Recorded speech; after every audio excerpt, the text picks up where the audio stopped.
the animal shelter. I thought the council probably needed to discuss our workshop. And let me say, Tuesday night, going into that workshop, I was not looking forward to it. I know that when you get several people, you got commissioners, you got city council, you got two mayors, you got coalition, that's a recipe for disaster. But disaster did not happen. To be honest, I was pleasantly surprised at how well things went. I was very impressed with everyone that attended, to be quite honest. I felt like that we were going in the right direction. Everyone was very attentive. But of course, Wednesday evening, of course, WJLE posted this the other night. I got a letter. Wednesday evening, I was very disappointed to receive the letter. As I said before, it did not feel like a good faith effort to fix anything. And of course, I got that same letter again today. So this is where we are. You know, council, it's up for discussion. But let me back up and say this again too. This does need to be fixed. It doesn't need to be a 6-month fix. It doesn't need to be a 12-month fix. It needs to be fixed. It needs to be a permanent fix. So, so council, I will open the floor up to you at this time to any discussion on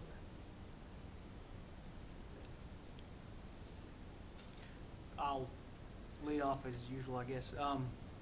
I agree. I think we had a productive meeting with the county last week. I was more optimistic than the mayor going into it, but and afterwards, even more so, there were actual discussions between myself and some commissioners and others about actual solutions to this problem that's persisted since this lease agreement was entered. And within 24 hours, or less than 24 hours of that, we received this letter from the coalition that basically undermined the progress that we had made in 24 hours prior.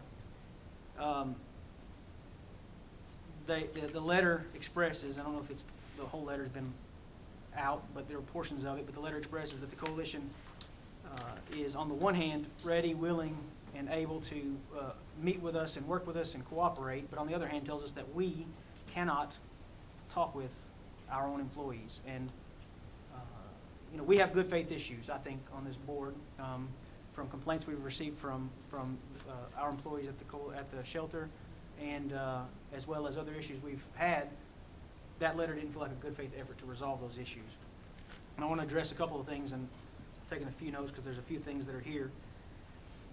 One is we were told that we cannot talk to Megan and Emily because they are coalition employees, in essence. And I'll paraphrase. I don't want to bore everybody with the details of it, but that is, in my opinion, an absurdity. The lease itself, and cited by the coalition attorney, states in fact that the city, in the preamble of it, the city presently employs a full-time and part-time employee. That was talking about pre-building, pre-animal shelter. We had a part-time and full-time employee that did animal control within the city limits. The very next paragraph says the city will continue to provide. It doesn't say that the city is going to hire and turn over full authority to the coalition. It says we'll continue to provide. And then again in paragraph 8 of the actual lease itself, the city shall continue to provide to the coalition a full-time and part-time employee.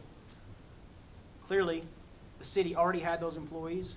The city continued to have those employees, and to today's date, we've added to that, and there are now 2 full-time employees. From the beginning of this, the city has paid all the salaries, benefits, and any payroll expenses dealing with those 2 employees. The city voted to hire those employees. At the recommendation of the coalition, however, the city had the authority to hire and did so hire through the Board of Mayor and Aldermen, just as we do with every other city employee. The inverse is also true to that fact that the city is solely authorized with the ability to fire those employees. You know, if, for instance, the coalition recommended an individual that the board disagreed with, we would just vote in opposition of it, and that person wouldn't be hired. If the coalition comes to us and recommends that current employees should be fired, we would have to vote on that, and per our policies, if the vote's not there, that employee will continue to work. So I think any reading otherwise is again, you're reading in things to the lease that aren't there. The lease itself is absent any language saying that these employees are to be considered employees of the coalition. If we just look at the specific language of it. Just in the same paragraph, in paragraph 8, it mentions also that we, in this lease, would turn over or provide to the coalition an animal control vehicle. It would be just as absurd to say that that animal control vehicle that the city owns, the city insures, and is city property is now property of the coalition merely by this lease. It doesn't happen.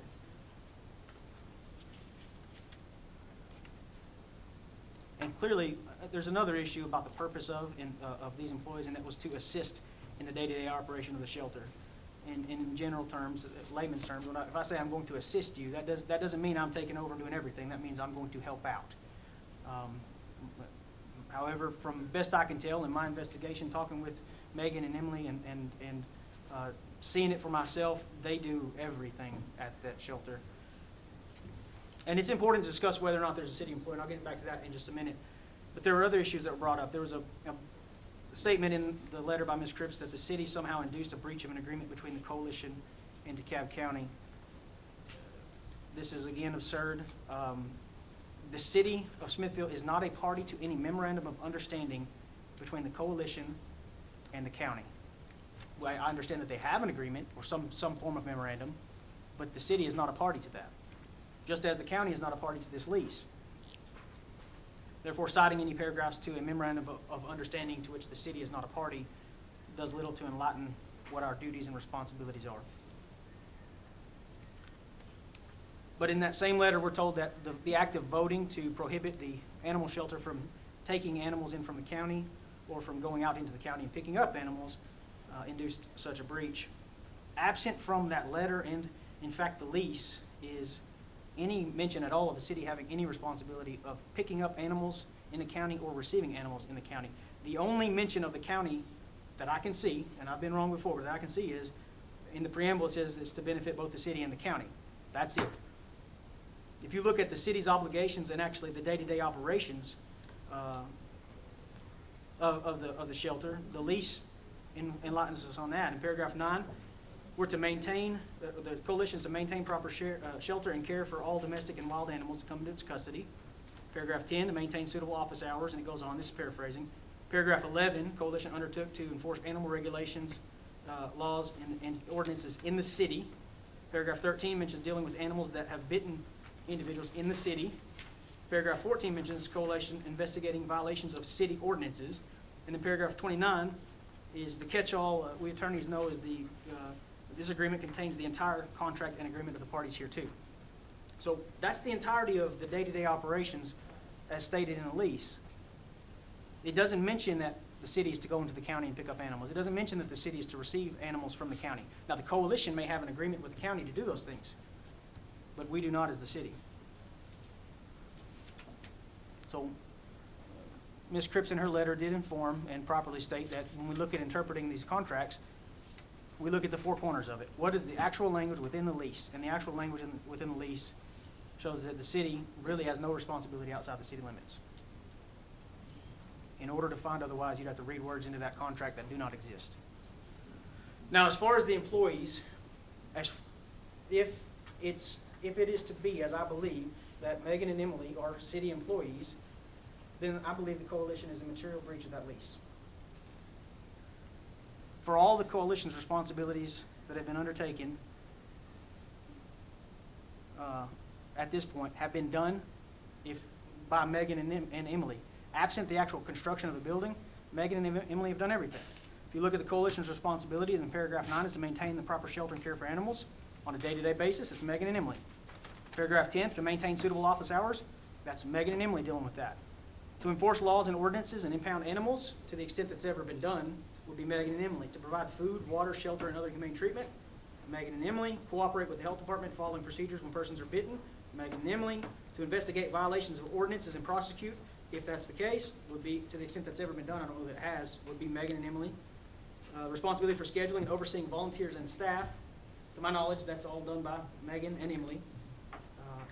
To collect board, adoption, and capture impoundment fees, all the fees that are associated with the coalition, they are taken in by Megan and Emily. They're in coalition accounts, but they're taken in by Megan and Emily. If these such things are kept, full and accurate records of the animals taken, I believe that's done so, at least input by Megan and Emily.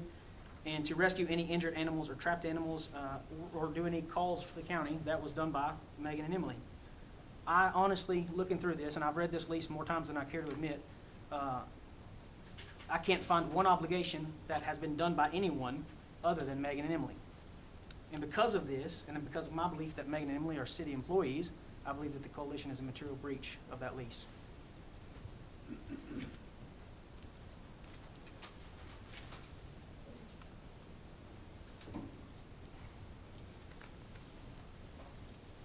And I will say this further. I think that after the meeting last week with the county, I think there's still progress to be made with the county. I think there's an opportunity to be made there with respect to getting funding, personnel, or other avenues of support from the county to properly run a shelter and do animal control. I just find it difficult at this time, especially considering the letter that was sent, to continue to move forward with the coalition. I think it's also, No, it's not open meeting. I think, We are in a meeting. It is closed to the public, just like I said. Everyone, if you lived in the city, you had a chance to speak. It's over.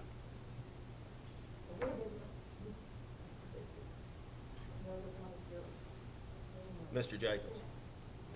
I just think it's also very disheartening that the optimism that I think most of us had when we left the meeting with the county the other night, I think we've lost a great opportunity there, because I'm not sure how willing the county is to negotiate with us now with all of this up in the air with this letter and everything. I think the county's probably going to sit back and see what happens. Otherwise, perhaps we could have moved forward very quickly, because I got some very good feedback from county commissioners that they might be willing to give us some financial assistance, and we could have moved forward very quickly and resolved virtually all these issues.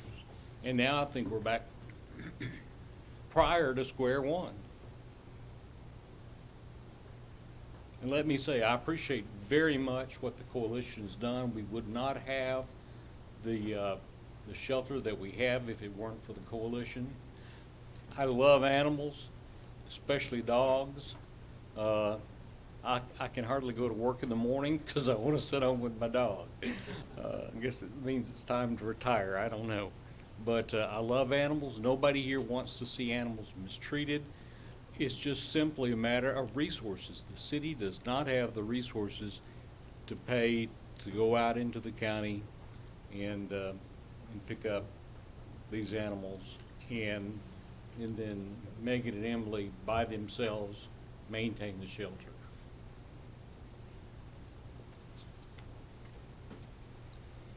Any other discussion?